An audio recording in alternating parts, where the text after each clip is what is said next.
ఎప్పుడో వందలేళ్ల క్రితం అంతరించిపోయిన మొక్క విత్తులు మొలకెత్తి పూలు పూస్తే ఎంత మంచిగా అనిపిస్తుంది కదా.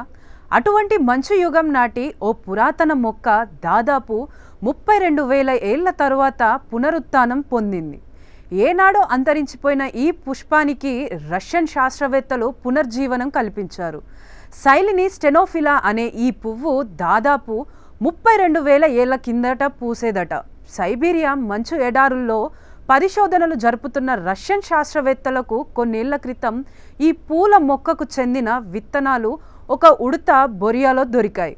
వీటిని తీసుకెళ్లి పరీక్షించగా మంచు యుగం నాటివని తేలింది. ఆ తరువాత వీటిని ల్యాబొరేటరీలో మొలకెత్తించడానికి సైంటిస్టులు చేసిన ప్రయత్నం విజయవంతమైంది. మొత్తం విత్తనాలన్నీ మొలకెత్తడంతో వారు సంతోషంలో మునిగిపోయారు.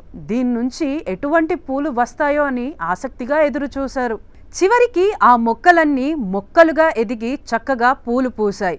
వేల ఏళ్ల కిందట కాలగర్భంలో కలిసిపోయిన విత్తనాలు బయటపడటం, వాటి నుంచి మొక్కల్ని మొలకెత్తించడం చరిత్రలో ఇదే మొదటిసారి. రష్యన్ శాస్త్రవేత్తలు 2012లో చేసిన ఈ ప్రయోగం సఫలం కావడంతో సైలిని స్టెనోఫిలా పూల మొక్కలు ఇప్పుడు చాలా ఇళ్లలో కుండీల్లోకి చేరనున్నాయి.